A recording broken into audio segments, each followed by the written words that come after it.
Thanks to Audi Plano, a great dealer. I bought a car from them. So, reviewed the coupe version of this car. Link to that in the description and at the end. This is the Sportback version. So let's see how it compares. From the front, it looks very similar to the coupe. You get a lot of the same styling. It's got that new Audi grille. Love the LEDs on this one, as you would on any Audi. But it's got that long coupe-like front. It's got the little vents on the side, which looks nice. And it's got that almost A7-esque look to it. I really do compare this to kind of like a smaller A7 in a lot of ways. The way it slopes back there. Love the rims on this guy. They are very, very nice as well. I'll show you later how it is to get in back there. That, might be the one area, where it's kind of tricky. But you get the quad-tipped exhaust as well as, a very sleek back on there, which is nice.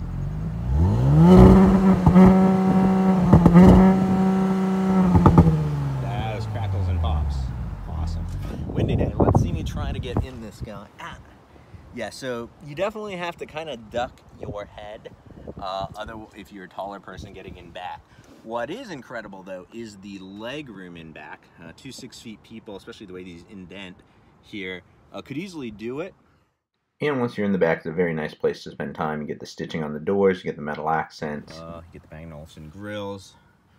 Here, you get climate control, temperature, which is used to be class exclusive to get, this standard back here, and a 12-volt power outlet. Interestingly enough, I'm not sure if you can option on a panoramic roof. If you could, I would want that. That would be a neat feature. Sport suspension, which is adaptive through the drive modes here. Cool, you can switch the modes around. You can even go individual. I just leave it in dynamic for reviews, but you can customize it pretty nicely, actually, which is cool. And then, of course, there's the Audi virtual cockpit, which you guys are familiar with. They are even bringing this down to like Volkswagens now. So of course, here is the nav view, which you're probably very familiar with. Here is probably my favorite view if you're kind of driving enthusiastically as well there. Gives you both an analog and digital speed, your gearing, all of that. And then you can customize it a lot as well and kind of like have information like that. And again, you can just go pretty crazy. Then, of course, in the virtual cockpit, you can do like consumption, short term, just like you would in a regular car on the stuff in the middle, which is pretty cool. But then if you're like, oh, you can actually view, check that out, the boost and engine temperature over there. I missed that earlier. You can do all your media. I mean, I kind of like this, but if you were like actually not as worried about speed, and that was peripheral, it's kind of fun to see your turbo boost there. Like, I wouldn't necessarily go out of my way to get this, but if the car I, was getting had it, I would be super stoked. And then also this one has the wider nav, which is, very nice, very high quality graphics. This one also has the Bang & Olufsen 3D sound system, which is, one of the best out there. It's hard to beat. Speaking of turbo boost, I would be remiss if I didn't show you this engine, which is really cool. I mean, it's mostly covered, but it's a great engine, and the tuning potential. I mean, this is a quick car as is, but it also has some tuning potential. And then I really do like this new Audi trapezoidal grille. And then, the interior is very, very nice, as you'd expect from Audi. Love this flat bottom S wheel. You can get an S trim on the regular A5, which I had in the A4, and it keeps the handling actually pretty close, believe it or not.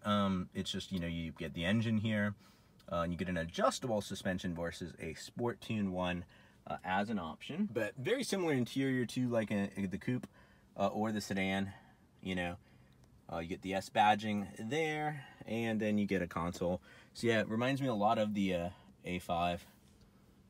The A4 or A5 S5. Nice Audi little touch that now anyone watching this video knows is there is a storage cubby that's really deep. Like, I don't know if you can see that, exactly how deep that goes. Here, that's a nice touch. Speaking of storage, let's check out that hatchback. Very nicely weighted. And you can fold these seats down, so you can kind of get taller items in. You could definitely get wider items as well.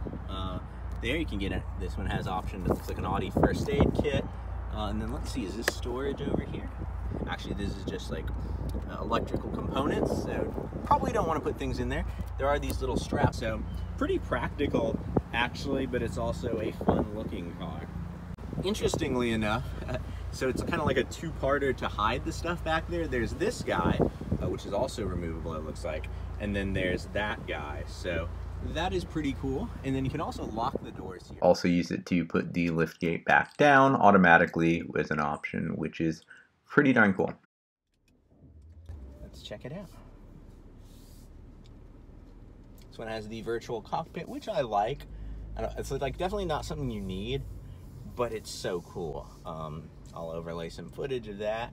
You get a lot of the looks from the coupe, little bit of extra, you know, practicality, which is also nice. So just making some adjustments before we get it out. Have the drive select mode in dynamic, not sport, but dynamic. Wow, it's quick. Huh. Man, this is definitely faster than the old one. Good job, Audi, there. Steering has a certain vagueness, even in dynamic, but it's not bad. All right, let's power into a turn here. See how she does. Wow. It actually, once you start turning with the steering, man, the turn in, it almost makes you feel like it's gonna, if the tires were to let go, oversteer a little bit, but it's an Audi, so it'll probably be actually neutral. They've gotten it to not understeer too badly now, though. Brakes are insanely good. So that is awesome. Let's take it through to another turn here. It's a little slick out today. I'm gonna go a little slower than normal. The noise, though, it makes. Little pops in the exhaust there. That is fantastic. Wow, and that transmission's super aggressive. I know automatics are getting as good as dual clutches.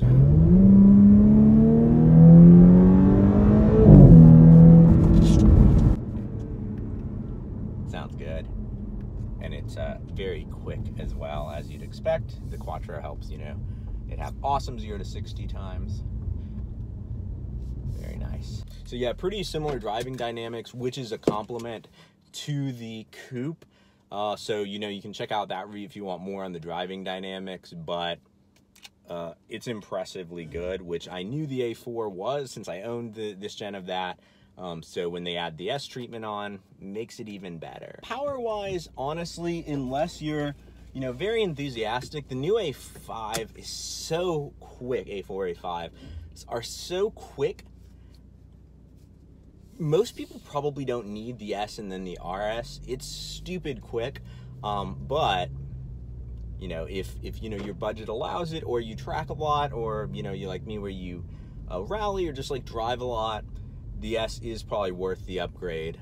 Or you could always just do an A4, A5, potentially and tune it, but then you know, you might run into some warranty issues, things like that.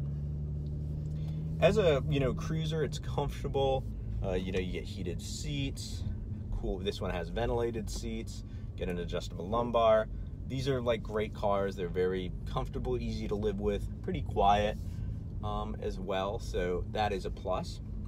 I think I'd skip the dynamic steering. I'd probably get the sport package, because that gives you the dynamic suspension. If you're already going S5, you know, that's probably that's kind of helpful to have. You get the rear diff, you get the suspension, you get a third thing as well, which I probably forgot because it isn't as interesting. But I'd skip the dynamic steering. I don't think it adds all that much to the car. I've driven, you know, the S5 I drove last did not have the dynamic steering. I liked it better because this one, it sort of gives a certain unpredictability. Drive both, see which you like better.